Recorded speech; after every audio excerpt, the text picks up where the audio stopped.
Hey everybody, it's Mike from the Mike Wagner Show, powered by SonicWeb Studios. Visit online at sonicwebstudios.com for all your needs. Also brought to you by official sponsor of the Mike Wagner Show, international war-ring author Mia Molson's The Missing, available on Amazon and paperback and ebook. We're here with four terrific guys in a lovely studio somewhere in Connecticut. He's backed by a well-known Connecticut musician of 50 plus years, guitarist and lead singer. And this gentleman began at 7 for a love for doo-wop, and also influenced by the Duprees, Larry Chance and the Earls, Danny and the Juniors, and also got the Penguins and little Anthony Imperials and a lot more. And of course, he also formed a new group and very popular in the tri-state area, featuring Joe Carver, the founding member and bassist. We also got Paul Scungio, the vocalist and keyboardist, Al Floyd, we got the drummer and baritone, and of course, we got the very, very amazing guitarist and lead singer, part of the Juke Box 45, and we also got the CD, which is Juke Box 45 Doo-Wop Memories, and it's great, guys. So before getting all that, we got Jerry Fanfarelli and their group. Guys, good morning, good afternoon, good evening. Thanks for joining us today. Good evening. Thank you. Great. Okay, Good guys. Oh, yeah, it's great to have you on board. So before we begin, let's go around the room. We got Joe, the founding member and bassist, and I'd like to tell you how you got started. Okay, I grew up in the church. My parents were ministers, and so music was just a big part of what we did. It was very routine. We played every service, so we got a lot of playtime and 3 services a week normally. So I enjoyed playing music early on, and then when I got older, sort of experimented with different styles of music. But when I met these guys, first met Jerry, we knew pretty early on which direction we wanted to go and the music that we both were inspired by. So That's really interesting. And what was it one precise moment that simply influenced you to what you're doing for the rest of your career?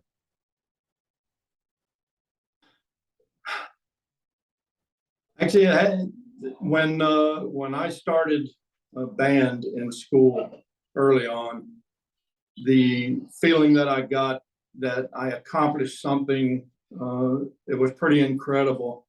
You know, I didn't do a lot of things well as a child. I struggled with school and everything, and music was just one thing that I was able to do, and I did it pretty well, and I got the recognition for it. So that just inspired me and kept me on this journey. That is rather interesting as well, too. And of course, we also got Jerry Fanfarelli, who's second on the left as well, too. He's the guitarist and lead singer. And Jerry, you've had a really good following as well, too. You've been doing this for 50 years, love of doo-wop and everything else. And you also put together Juke Box 45, and you had some great stories as well, too. We were talking earlier. And tell us how you got started. Well, at a very young age, I started, my interest was piqued when my Aunt Celeste used to have her 45 records. We lived in a 2-family house, so my grandparents lived downstairs with my aunt, and we lived upstairs. So she would come home and pop these 45 records on, and I would hear them. So I'd run downstairs and I'd listen.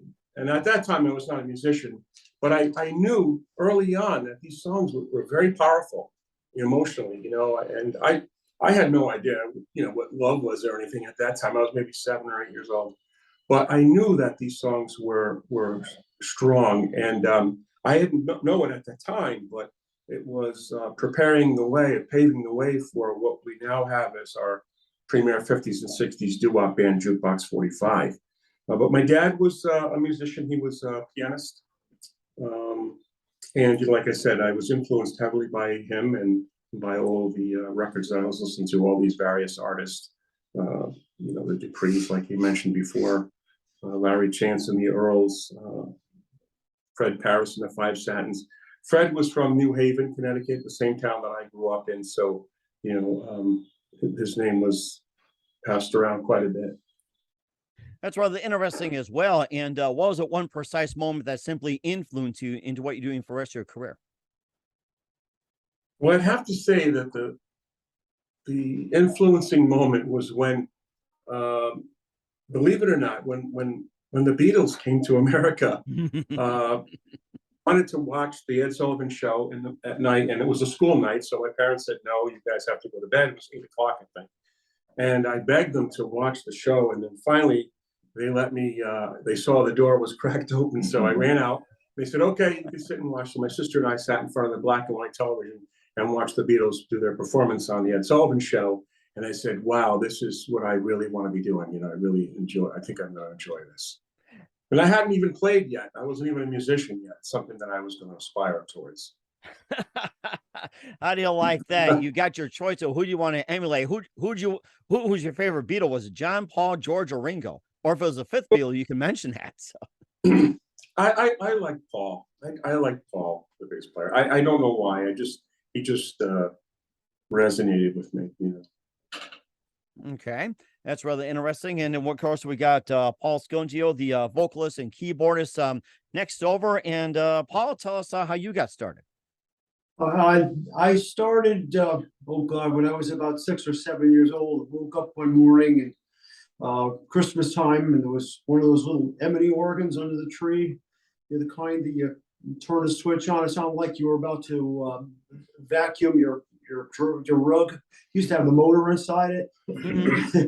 There was like an air organ, you know. Started doing that, and as time went on, got more and more interested in different types of music. Not just different types, but how the music was put together.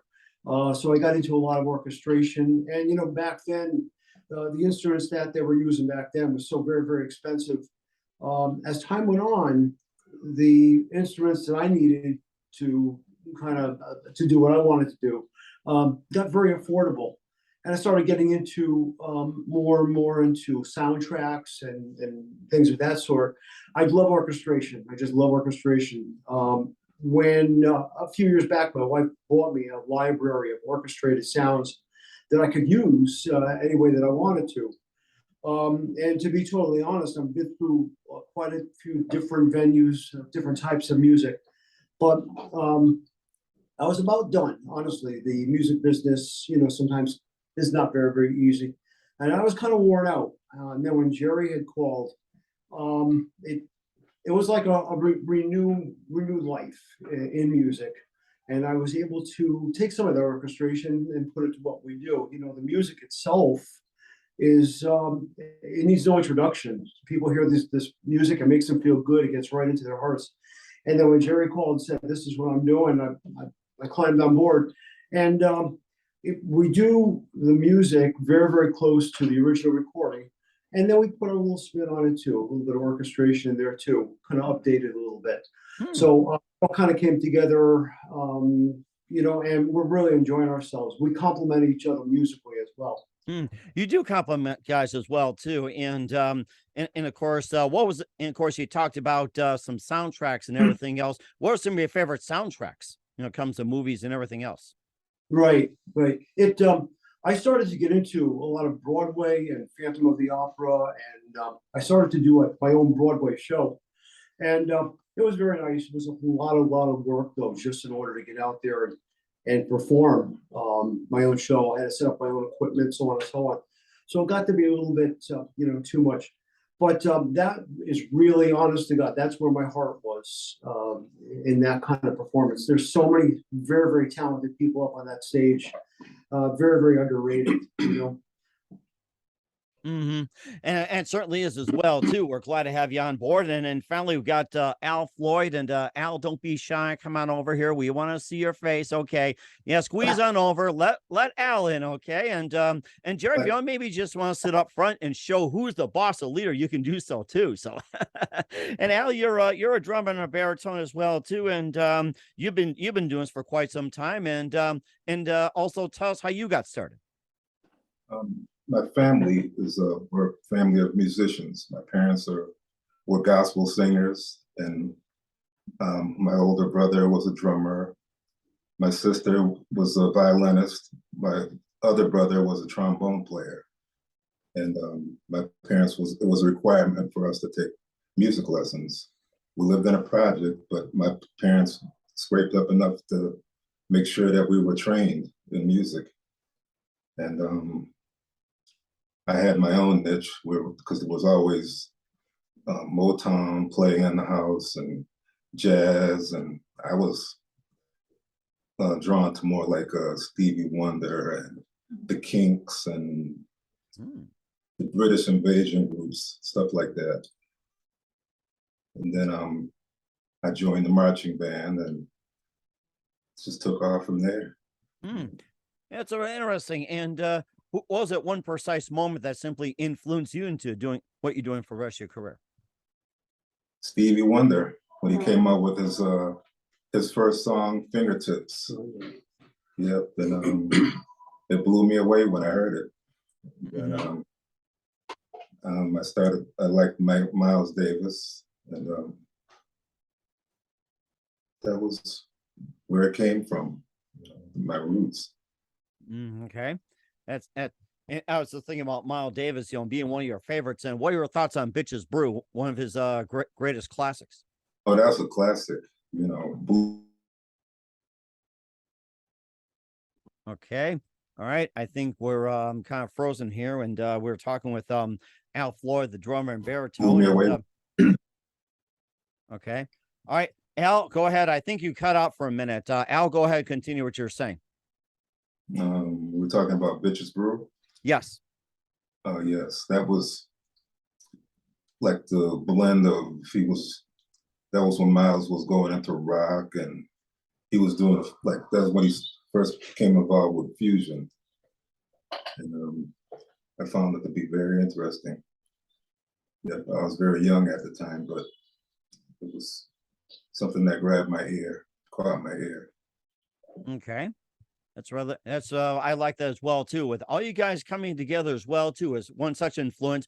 We'll talk about Juke Box 45 and more as well too. Jerry Fanfarelli and the rest of the gang. But first, listen to the Mike Wagner Show at the MikeWagnerShow.com, powered by Sonic Web Studios. Visit online at SonicWebStudios.com for all your needs. Looking at a professional website without breaking your budget? Sonic Web Studios is the answer. Sonic Web Studios offers fast, affordable custom web designs that blow the competition away. Call today 1-800-303-3960. That's 1-800-303-3960, or email to support@sonicwebstudios.com.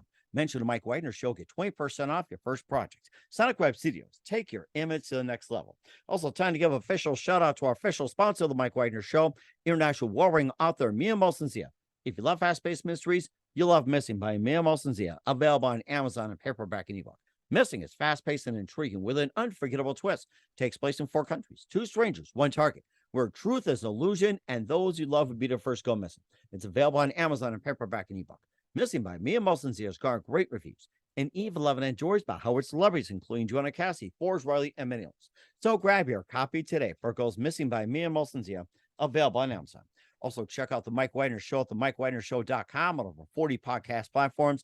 Heard in over 100 countries, including Facebook, SoundCloud, Spreaker, Spotify, and iHeartRadio. Also, Anchor FM, iTunes, Google Play, Amazon, Audible, Apple Music, and more. Also heard on HamiltonRadio.net every Thursday night at 9 p.m. Central, 9 p.m. Eastern, 8 p.m. Central, and a few networks and platforms coming soon. Take us with you on any mobile device. Subscribe to the Mike Wagner Show on the YouTube channel. Follow the Mike Wagner Show on Instagram, Twitter, and TikTok today. And for great gift ideas, go to Amazon.com and check out the Mike Wagner Show podcast.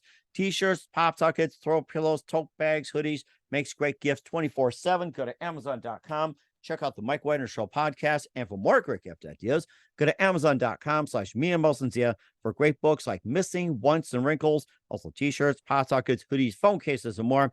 Amazon.com/Mia Molson-Zia. Check it out today. I'll support the Mike Wagner Show on Anchor FM, PayPal, and the MikeWagnerShow.com. Make sure you do so today.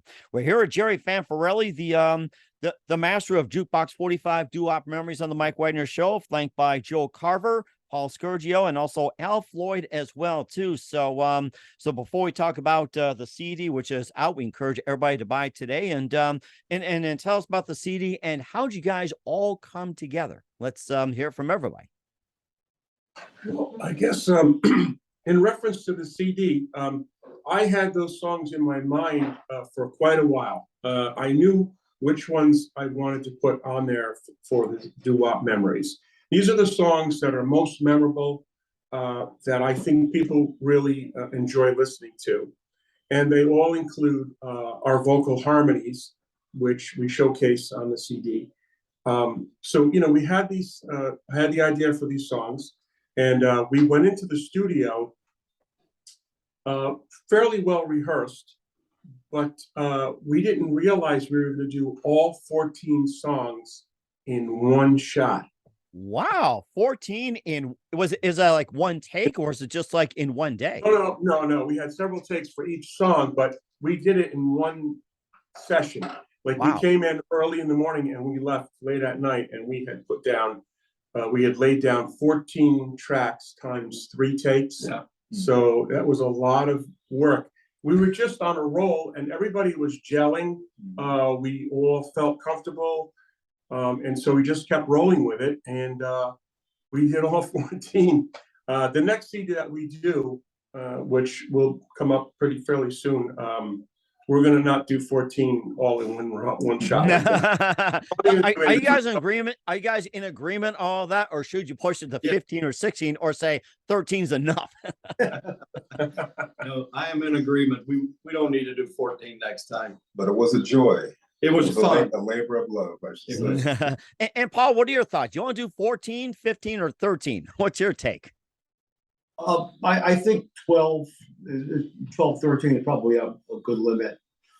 Again, you know, with the music that we've done, we knew it very, very well. We knew it so well. We jived because everybody was already up to speed. So it probably wasn't as much work as maybe the next guy, you know, the next band.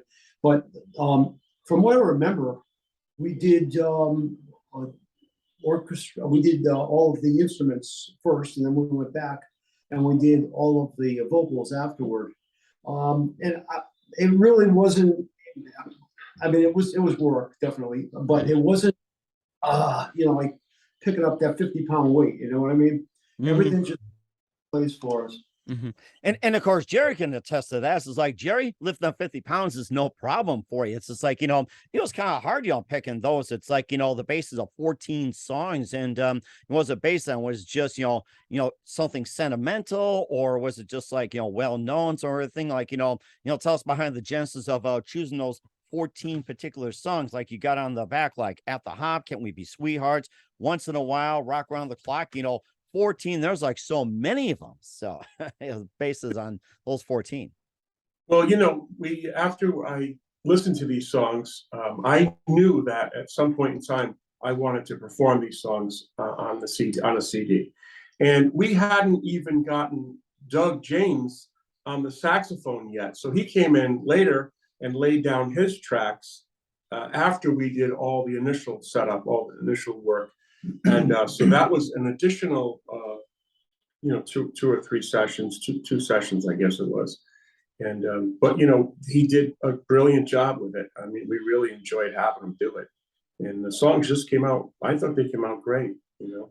Yeah. And as far as the song choices, you know, we had quite a library of the oldies and songs. But when we went to the studio, Jerry already had a good idea of what the song should be. And so we discussed it, and, you know, you just narrow down 3 hours worth of music to a CD's worth. And these were really the choice picks, and the picks that people would so easily recognize. You know, they're just so iconic, the songs are. And so that's what the CD is. You know what I think happens too is we never did an album before, and we did a lot of rehearsing, you know, before any of this happened. And you kind of surprise yourself when you get into the studio and you start doing something like this. You just don't realize how well things could sound, and how nicely they can come together. And when you do that, when that happens, you want to do it more and more. And it came together very, very nicely with all of us. We did the recording at the Coffee House Studio in Middletown, Connecticut, and Mike Arafat was the record producer. I co-produced the CD with him, but he has a really good knack for laying the tracks down and getting them lined up and doing what he does best, you know. So he really was very instrumental in the way the CD came out. that is certainly interesting. Of course, 50, 100 years and everything else combined, you've been doing for 50 years, Jerry, as well, too. Maybe some of the the highlights you have had, who you play with, and everything else. And I mean, 50 years is like, that is just a heck of a resume right there. Well, when I started playing guitar, I was eight or nine, and I think I was 8 years old, and I wanted to have a little band. And so by the time I was 10, I had enough lessons under my belt to have like a garage band. And our first job was at a Cub Scout blue and gold dinner. And I think we got a meatball sub for payment. You're making me hungry already, guys. Yeah, and then now we get a meatball sub and $10. No. But, Well, send one over to me after this. How's that? yeah, but over the years, I've played just about every kind of music genre there is. I had a jazz band for several years, the rhythm and blues band. I had another oldies band that we did 50s, 60s, and 70s, but this one is by far the best group. I mean, it really is the best group that I've ever played in and played with. These guys are all tremendous musicians, and they're all my close friends. That's the other thing. We all get along with one another. We've all been through that. All of the drama that takes place when you're younger. Who's better than the other guy? And we have no egos. We leave them at the door. We come in. Incidentally, this is our studio where we rehearse. So we come into this studio on Wednesday mornings at 10 a.m. and we get right down to business. And it's just great making music with these guys. Love it. It is. I agree. And then Al, can you attest to that? So it's like, you can jump in anytime you want, and you don't have to hide behind the camera. And come on, I want to see your smiling face out there, Al. You keep disappearing over this way. Come on, you can join. I just want to say this about Al. When I first started playing with him, Al didn't sing a note. Honestly, I am just blown away by how far he's come in such a short period of time. He's just got that beautiful, beautiful voice, as you can tell. Even like he's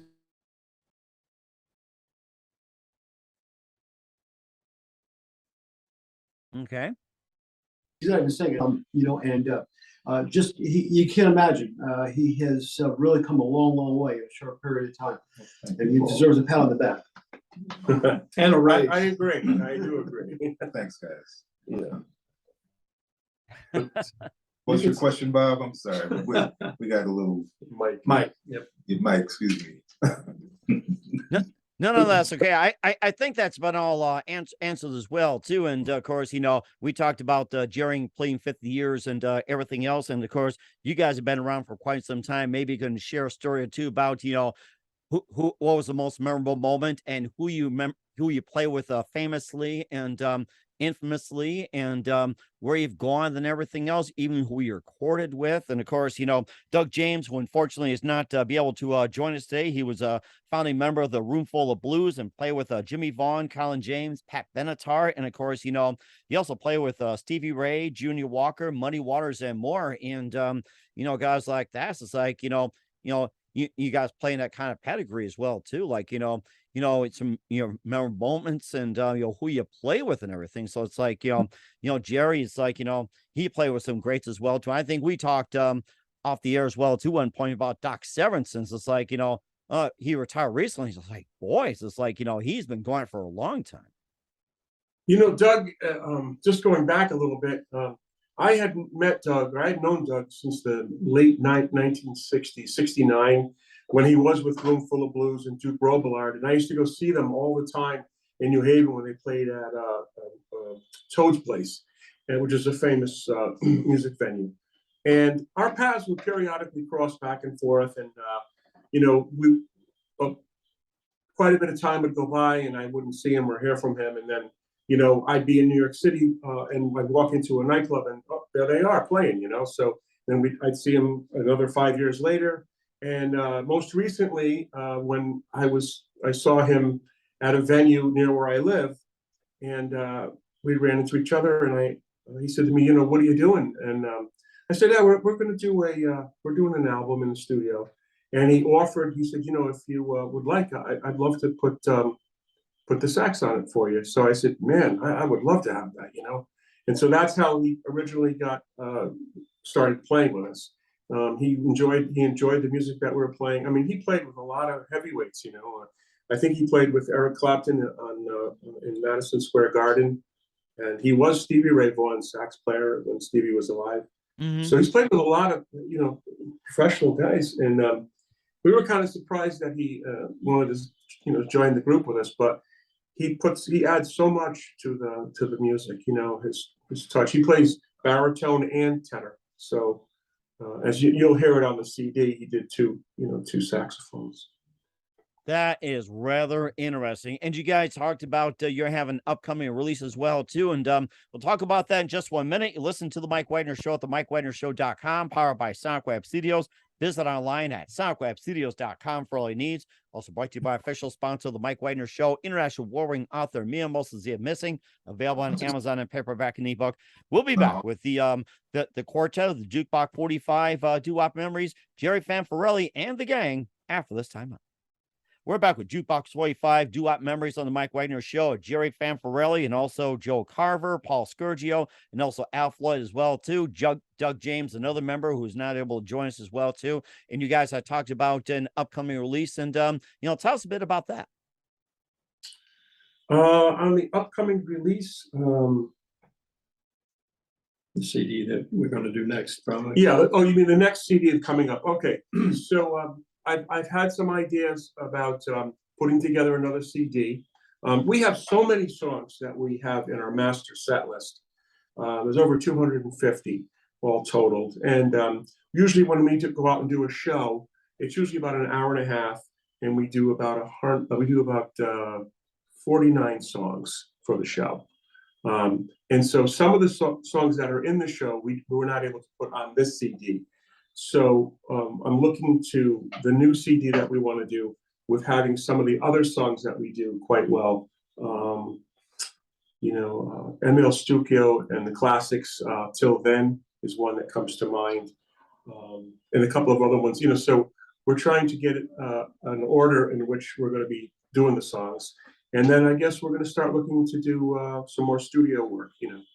It takes a lot of time though and it's quite an effort on everybody's part to come to rehearsal and learn the parts that we have to learn. And it's not always fun and games. I mean, we really do, it's work, you know, we have to work at it. But when we do finally finish it, you know, it's great. So we're really looking forward. I would say we might be getting into the studio probably around the holidays, right after Christmas, and start working on the next one. So we'll be sure and let you know when that one comes out for sure. We will certainly do that. In the meantime, where can we find all your music at, and where can we, you know, catch you guys perform? At the present time, our music is currently being processed to go onto some of the platforms like Spotify and CD Baby, Amazon Music, but we haven't gotten through all the red tape yet. So right now you can order the CDs directly through me from our website, which is on Facebook, Jukebox 45 Show Band, and then our contact information is right there. And you can order the CD directly through me.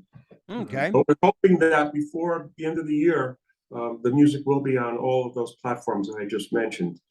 It's just such a bunch of red tape to go through to get the Harry Fox agency in New York City, so that we can do these covers and play them and sell them without any problem. And everybody who was responsible for making those songs gets their royalties and their just recognition.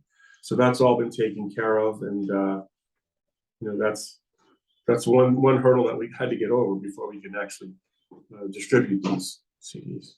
Okay. All right. We'll certainly check that out with Jerry Fanfarelli and the rest of the Jukebox 45 show band here on the Mike Wagner Show. And just a couple more things. And, you know, what else can you expect me in 2022 and 23 and beyond, besides with your upcoming release and everything else? I'm sorry, I didn't get that much. No, what else can we expect from you guys in 2022 and 23 and beyond?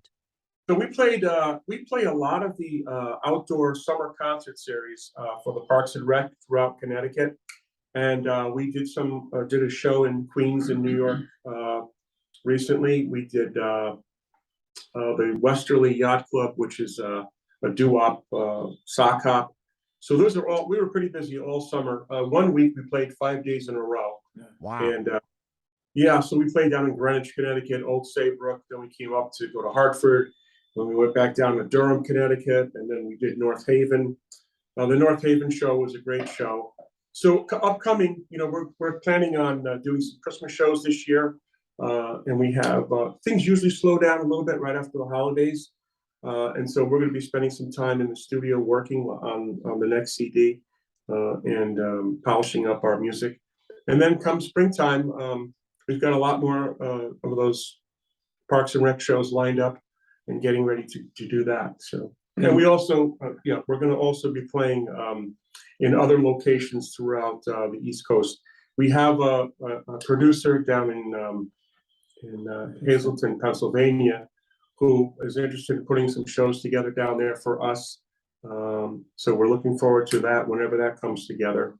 And I just wanted to mention also that a lot of our, or many of the songs that are on our CD, we're getting airplay in New York City. Nice. The Alex Augustine Rock, Rhythm, and Blues show on Thursday afternoons, co-hosted by Jackie Nunez. That's rememberthenradio.com, and they play our songs. We have Bob Hennessy's West Side Coffee Cafe in Manhattan on the West Side. He plays our cuts in the morning. We have another station, WESU, in Wesleyan University. That's Jim Santa Barbara and his Wax Museum show. That's one of the longest running doo-wop shows in the country, I think. Wow, man. And he plays cuts from our CD. And most recently, we have the Rock and Richard show at WNHU is starting to play some of our cuts as well. So that's, starting to get some traction, which is good. Mm-hmm. And we're certainly looking for more as well, too. And guys, who do you consider biggest influences in your careers? Al, you can start. Really, it's my older brother who's a drummer, and I learned everything from him. And he went to Vietnam, left his drum set at home, and little does he know, he'd probably kill me once he is. But I used to have jam. I invited a lot of my friends over, and we go to the basement and just kick it all the time. So yeah, I learned a lot from my brother professionally. Okay. And then Paul, who do you consider your biggest influence in your career? Well, when I was young, my mom always pushed me forward. She always said, "You can do it. You can do it." And it's just the way it was too. I find out where my comfort zone was at the time, and then push forward from there. And she just always said, "You can do it." A lot of times when you're new at something, you don't believe you can do it, but it just always worked out, and it gave you the opportunity to learn a lot about yourself and about your future and kind of where you're headed.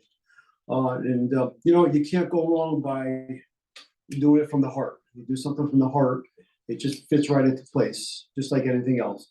Mm-hmm. And certainly does too. And Joe, who do you consider your biggest influence in your career? I would have to say that would be my father. Just introducing me to music and Okay.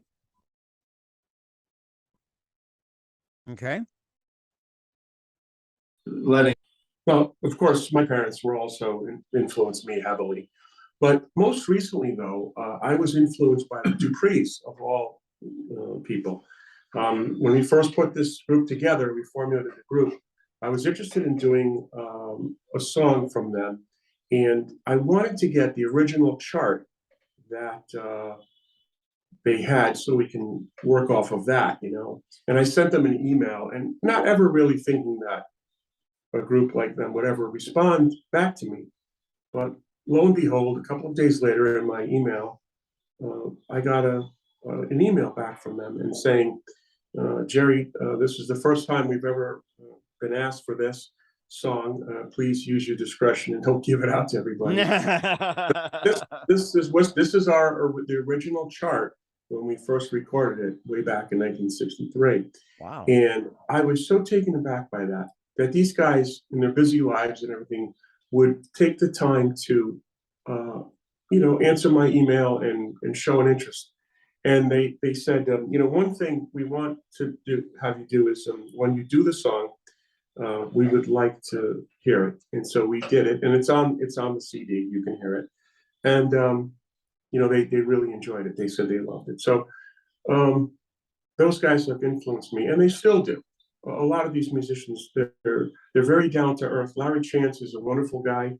I can talk to him periodically here and there. And He came to see one of our shows. yeah, we were down in Greenwich.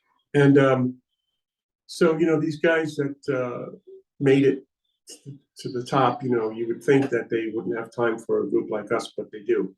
Yeah. It just shows you the caliber of people that they are, or they came up from, I give them a credit too. A lot of the time, how long ago has it been since they recorded a lot of these original songs, and they're still out there, and they still sound exactly the way they did when they recorded things originally. Mm-hmm. And from older musicians too, to still have the vocal chops, and to this day it's amazing.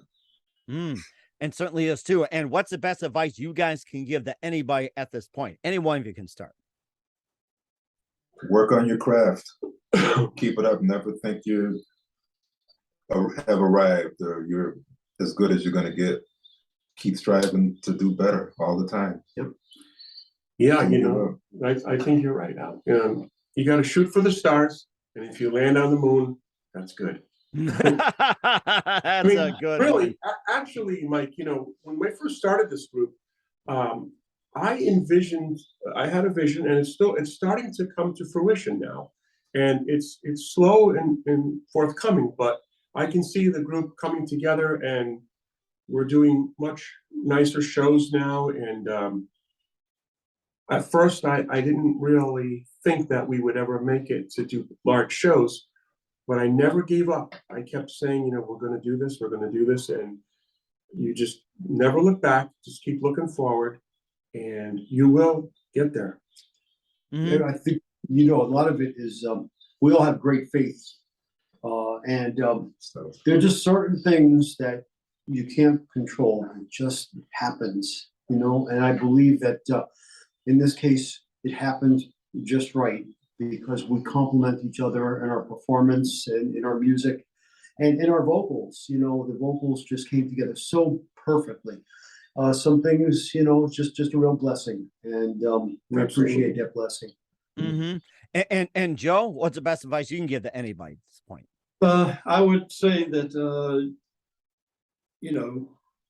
get a focus on what you want to do.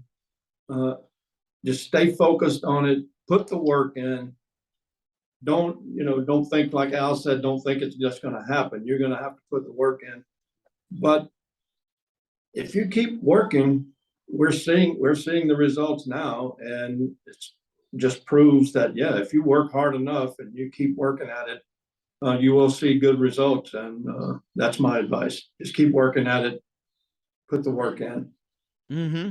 And certainly great advice. And you guys are all amazing. Once again, with Juke Box 45 show band featuring Jerry Fanfarelli, Joe Carver, Paul Scungio, and Al Floyd here on the Mike Wagner Show. Guys, very big thank you for your time. You guys have been fantastic. Learned a lot from you. Looking forward again soon. Keep us up to date. Keep in touch. Love to have you back. Once again, what's your website? How do people contact you? And where can people purchase or check out your works, and especially check out your shows? Well, we have our Facebook page, which is very popular. Currently, we have over 2,550 people following us on a daily basis. And that is Juke Box 45 Show Band on Facebook. And we also have our worldwide web page, which is jukebox45.us. And that tells a little bit about the group and what our mission statement is, and what we're about and what we like to do and what inspires us. So those are the two places you can get in touch with us. And on the Facebook page is all our contact information, including my phone number and email address. So if there's anybody out there who's interested in hiring the band, then most certainly they can do it that way. Okay. And we'll certainly check those out, including music. Once again, guys, a very big thank you for your time. You've been absolutely amazing. Looking forward again soon. Keep us up to date. Keep in touch. Love having you back. We wish you all the best. And guys, Jerry, Joe, Paul, and Al, you have a great future ahead, guys. Thank you, Thanks sir. for having Thank us, you. Mike. Thank you, Mike.